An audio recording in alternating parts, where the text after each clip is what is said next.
Olá, amigas e amigos que nos prestigiam com a sua audiência nesta reflexão. Vamos falar um pouquinho hoje de um tema que afeta a nós todos e que, de uma forma ou de outra, todos nós discutimos e conversamos com frequência sobre esse tema. Vamos falar de justiça, tá? O que vem a ser efetivamente a justiça? O que nós pensamos a respeito da justiça, como é que nos sentimos diante da justiça. E aqui eu não estou falando no sentido mais direto dos nossos tribunais, também deles, mas da justiça do nosso dia a dia, nas ocorrências do dia a dia, nas nossas relações. Como é que anda esse princípio de justiça? Como é que nós vemos a justiça? Com que olhos olhamos a justiça? Eu gosto muito desta reflexão a respeito da justiça, pensando num livro de Michael J. Sandel, chamado A Justiça, o que é fazer a coisa certa? E o que é a coisa certa neste processo e nesse princípio de justiça? Evidentemente, na busca pela justiça, por um equilíbrio mais adequado nas nossas relações, em todos os aspectos e sentidos, com seres humanos, com o ambiente, com a propriedade e assim por diante, nós olhamos a justiça com algum olhar muito particular, muitas vezes. Mas pensando nas leis, que são os princípios básicos que estabelecem critérios para um princípio mais apropriado de justiça, nós percebemos aí que o ser humano foi trabalhando essas questões de leis desde muito tempo, né? E o primeiro código que se tem notícia é o Código de Hammurabi. Era a primeira lei escrita que se tem conhecimento, né? É o Código de Hammurabi, ou pelo menos o mais famoso. Na realidade, era um código de relações que havia, mas que o rei Hammurabi resolveu escrever. Ele já vinha de longo tempo. E neste código, o principal critério que encontramos é o critério do toma lá da cá, do de olho por olho, nesse processo de justiça. E as leis foram, aos poucos, evoluindo, né, ao longo do tempo. Mas, pensando um pouquinho mais profundamente sobre o que seja a justiça, nós temos que pensar a partir não das considerações humanas, mas principalmente pensando na justiça divina, né? E como é que nós olhamos a justiça divina? Porque é a partir da justiça divina é que nós vamos criar a nossa própria justiça, o nosso próprio senso de justiça, né? Mas muitas vezes nós invertemos. A partir de nós vamos criando esses códigos e vamos qualificando a justiça divina de acordo com os nossos códigos. O Código de Hammurabi nos trazia olho por olho, dente por dente, né? E aí, lá pelos primórdios, nos tempos do paganismo, nós fomos criando uma relação com Deus também nesse aspecto. E a partir daí, já que é olho por olho, dente por dente, nós criamos a questão de céu e inferno, que é um paralelo nesse princípio de justiça do Código de Hammurabi. Ou seja, Deus também age dessa forma. É porque nós temos o hábito, por desconhecer o Criador, de colocar nele os nossos atributos. E muitas vezes nós consideramos Deus um ser vingativo, como eram os reis, olho por olho, dente por dente. É quase um processo de vingança, né? Ou de premiação de acordo com a ação proposta, a ação realizada. Portanto, nós colocamos em Deus os nossos atributos. Mas isso é porque ainda somos limitados na compreensão do próprio Criador.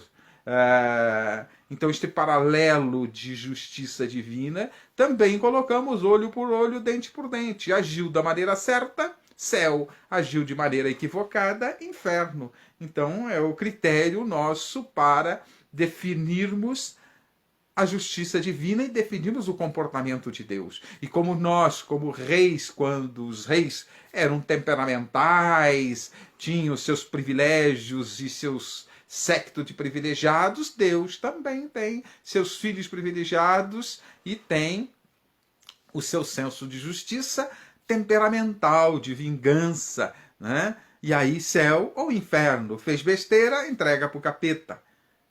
Mas será que isso realmente tem justiça, tem sentido com a justiça divina, com Deus? Seria essa verdadeiramente a justiça divina? Seria desta forma semelhante à nossa justiça? Até o advento do Cristo, seria normal acreditarmos assim, pensarmos assim, tá? Porque não tínhamos um entendimento mais profundo de Deus.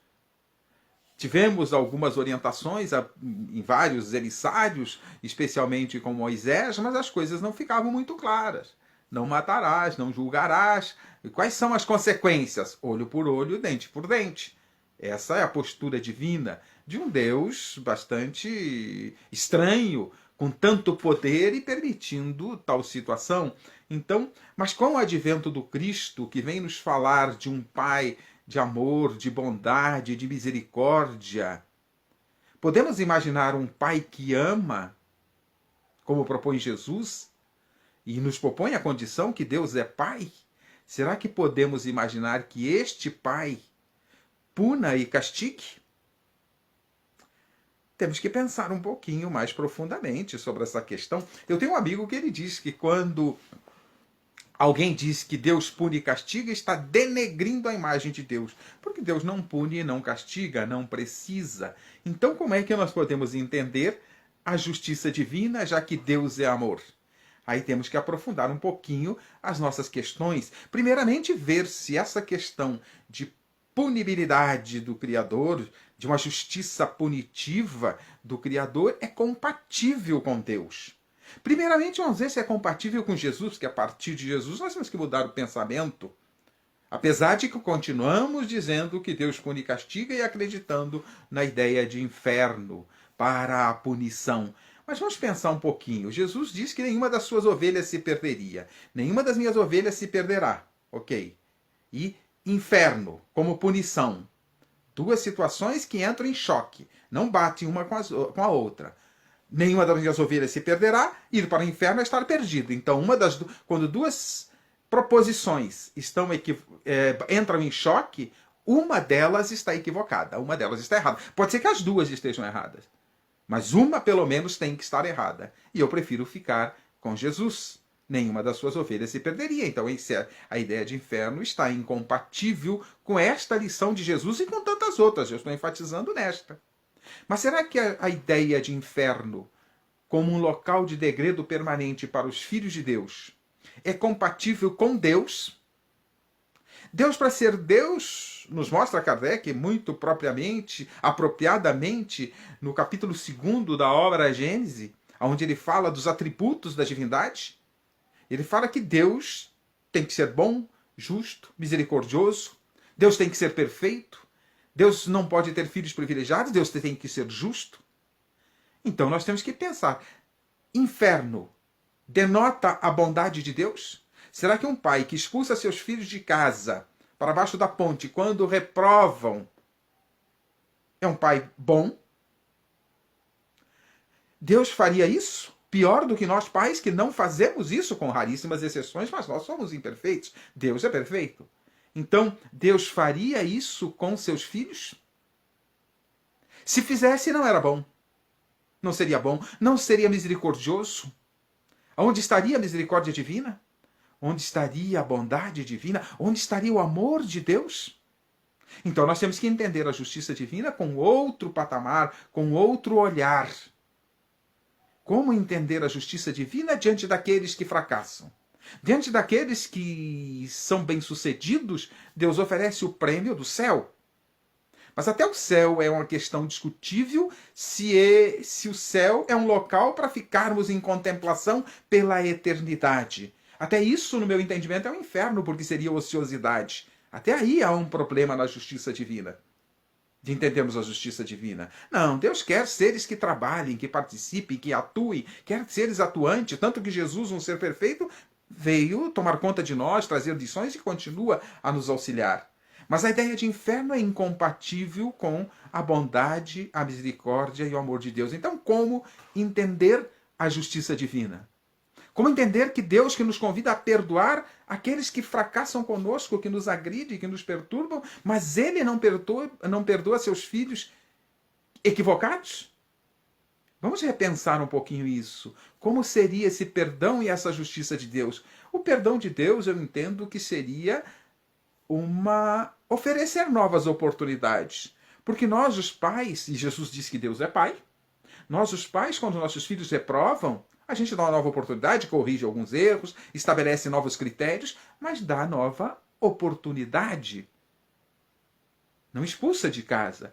Deus também não faz isso. Ele oferece novas oportunidades para os seus filhos reprovantes, fracassados. Esse é o princípio da justiça do amor. Meu filho reprovou, volta para a escola. Simples assim.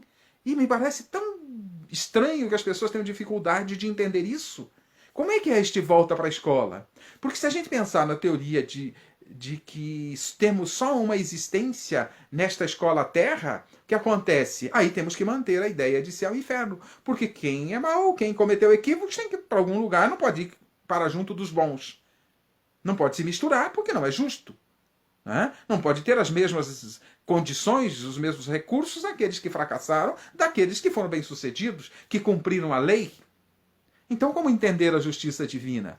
Aí precisamos da chave para isso, que a maioria dos povos antigos tinham, só não sabiam como funcionava. A necessidade da volta.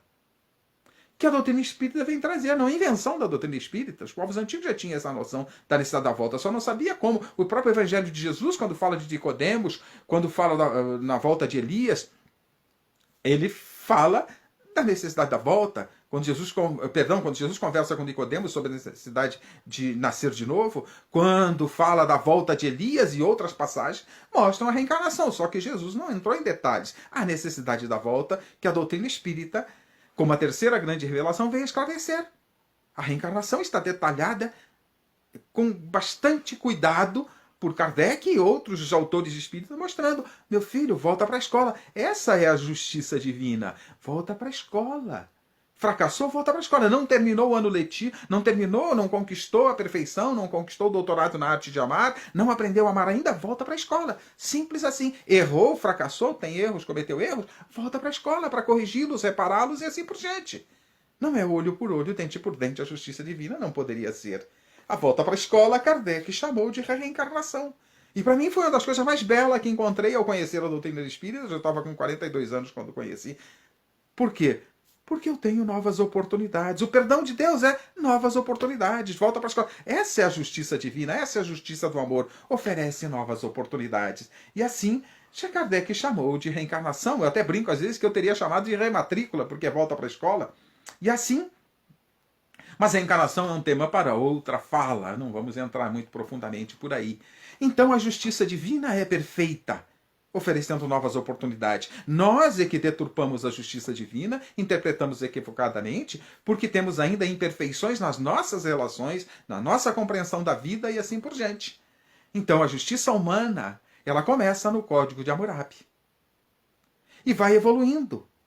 E colocamos em Deus olho por olho, dente por dente. Mas nem nós mais aceitamos, nos nossos códigos de justiça, não tem mais olho por olho, dente por dente. Há uma série de códigos que levam em conta uma série de considerações. Saímos do Código de Hammurabi, passamos principalmente, entre tantos outros, mas especialmente pelo direito romano, já foi uma evolução. E o direito romano, pelo menos, é a base do direito do Ocidente atualmente. Então, o nosso direito está pautado no direito romano e veio evoluindo. Vai sofrendo um processo de evolução e as nossas leis já são bem melhores. Mas ainda estabelecem problemas, ainda temos problemas nas nossas relações. Mas a lei humana vai evoluir. E vai evoluir a tal ponto que ela se aproximará da lei de Deus, que é a lei do amor. Mas quando nós, com o auxílio da lei humana, com auxílio das filosofias religiosas, aprendermos efetivamente a amar, principalmente utilizando o Evangelho de Jesus, quando nos tornarmos naquilo que eu considero o doutorado na arte de amar, nos tornarmos doutores na arte de amar, eu pergunto a você que está nos assistindo, se todos nos amarmos como Jesus amou, como ele propôs, Precisamos de leis humanas? Então a lei humana vai evoluindo até que ela se torne desnecessária. Ela é necessária agora porque ainda somos imperfeitos e precisamos de critérios externos para nos conduzirmos nas nossas relações com o nosso próximo. Mas quando a nossa condução, quando o nosso comportamento for um comportamento de amor, de um amor puro, de um amor incondicional, como propõe Jesus, que colocarmos em nossas vidas o Evangelho de Jesus nas nossas práticas, as nossas relações serão tão saudáveis que não precisamos de leis humanas, não precisaremos de tribunais, não precisaremos da justiça humana. Quando isso vai acontecer? Parece utópico para você? Parece, para mim também. Mas chegaremos lá, porque nenhuma das ovelhas do Cristo se perderia, então todos nós um dia chegaremos lá. E aí não precisaremos mais de tribunal. No livro Pão Nosso, de Chico Xavier, psicografia de Chico Xavier pelo Espírito Humano, tem um item lá, se não me engano é o 41, que ele fala no futuro.